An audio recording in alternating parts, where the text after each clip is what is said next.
2 years, they were just friends. For 4 years before that, she was going out with his best buddy. She said, "It's me and me only or no go." He thought, "Okay, I'll give it a go, see what happens." He'd always been good at falling in. 6 months later, he'd fallen in. Love followed. Lots of food and sex and sleep. He started getting in late. He loved his job, but he loved her more. He was sinking fast. She started running him down. At first it was just between them. Then suddenly there were dinner parties and friends and humiliation. Every day there was something wrong with him. He got sick. Eventually he was clinging onto the wreckage deep inside him. But she kept on kicking him when he was down, or so it seemed. One day there was no job anymore. She said, "Go home. Just give me some space. Find a job." At night he got on his bike and cycled to the edge of the woods.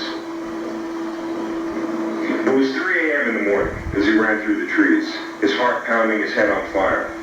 He climbed over walls and scaled gates. He slithered along the open lawn and broke into the basement flat, leaving no trace. He opened the door to a bedroom.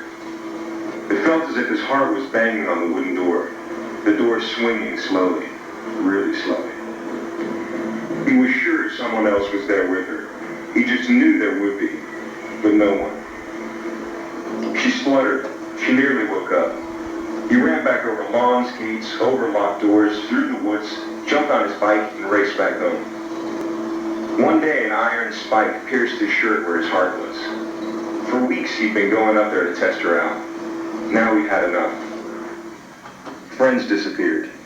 That's when he started walking. Walking makes the world go round, when everything else has stopped.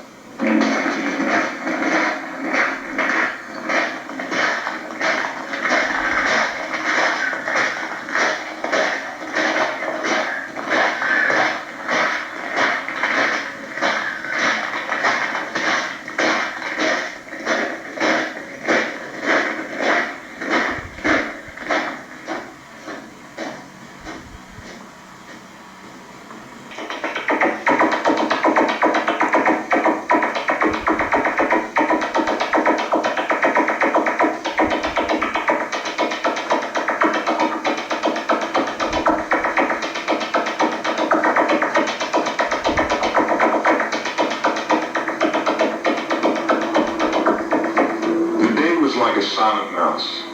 It was Wednesday. It wasn't worth waking up for.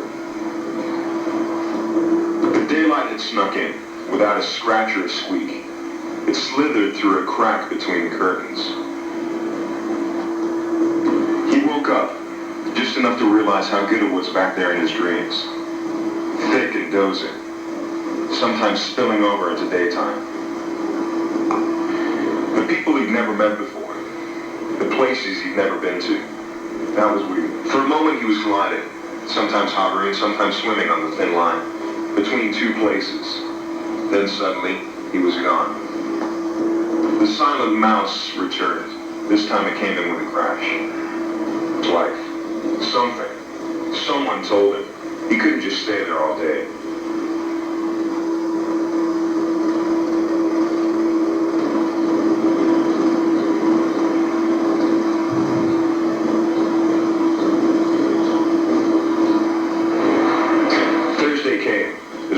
Clockwork. He couldn't even remember Friday. Saturday and Sunday merged into one until Monday hit him with a hammer.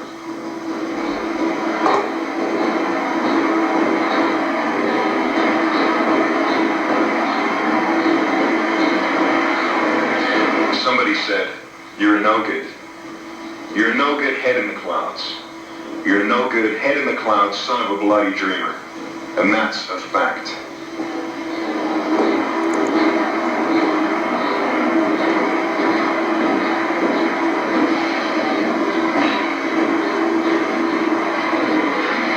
That's when he turned over for the last time. Back in the cockpit, he drove like a bullet away from the light. Bang went the gun, down went the mouse, out went the light. 1 week merged into 3 months. 3 months became 32 years. And now, it was all gone.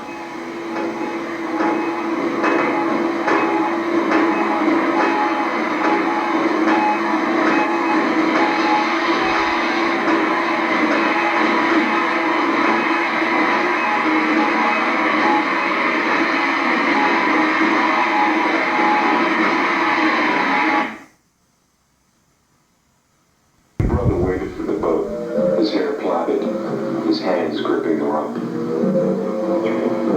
Come home, big brother. Come home. The war is strange for Godluck. Things between him were over at last. The worst had come in and gone out. The ship had landed, miles off ocean far behind him. Sea legs made it difficult for him to run.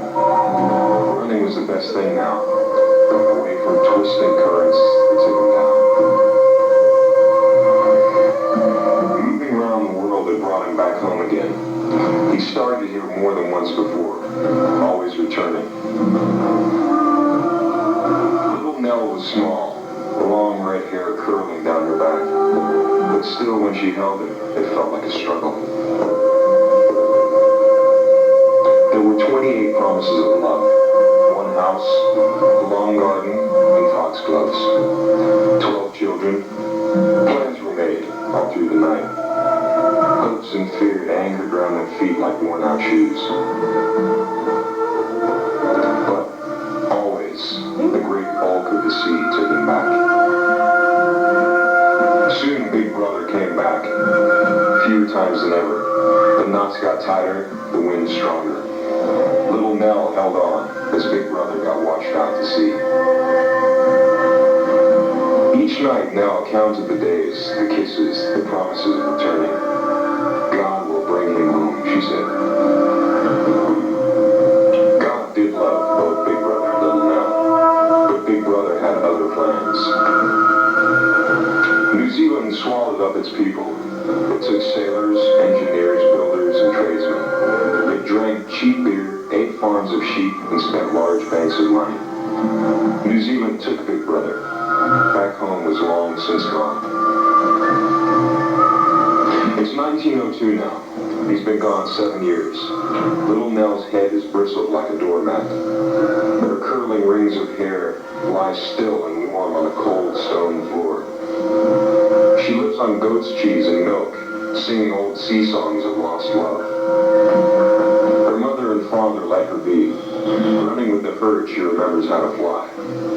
Women fly when men aren't looking, she says to herself. Each night, she soars above the sea, crying with the seagulls as they sweep the ocean. Come home, Big Brother. It's not too late. But he's stuck on a rock now, singing old sea songs and drinking from a small brown flask, where no one can see him in his shame and his loss.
The last temptation of Christ.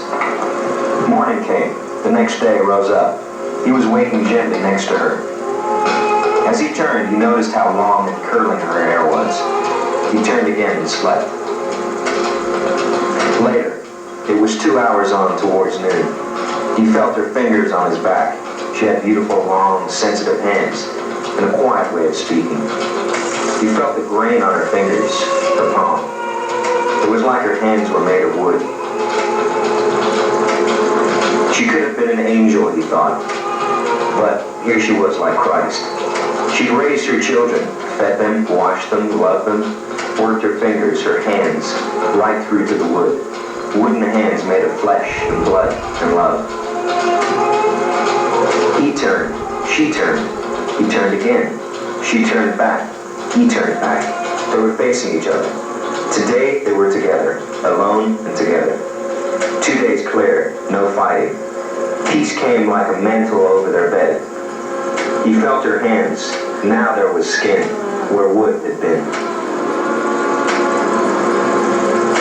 For him she painted wings. He wore them for her, standing upright, proud as a peacock. It wasn't long before he shrunk back into the bed, more like a cuckoo in the robin's nest than a peacock, clumsy, awkward, fat with love.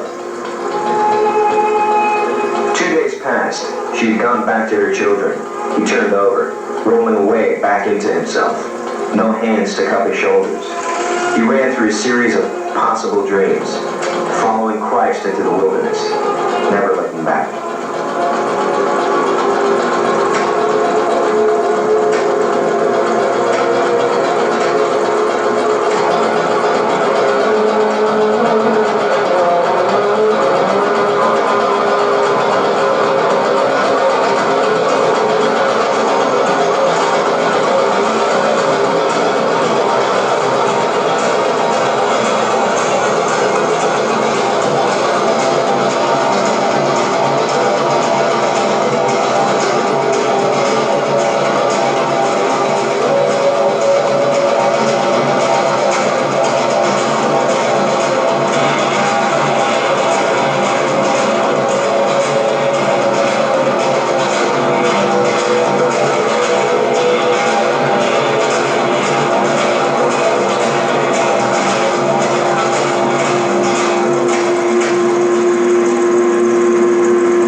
Tom Gelding gathers up his aching body, lumbering from bed to sink, from bucket to the dairy. He breathes in the morning, smelling the day, sensing changes. Harvest time. He hears the striking hour at Coalpenny Rose. Later at Holy Street, a different clock strikes a different hour. This is a long time ago, before trains and railway tracks, before industrialization, technology.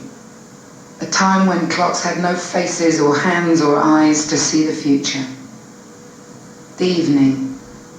Long shadows run from Black Dog to Bethlehem Hill. Young boys canter through the lanes.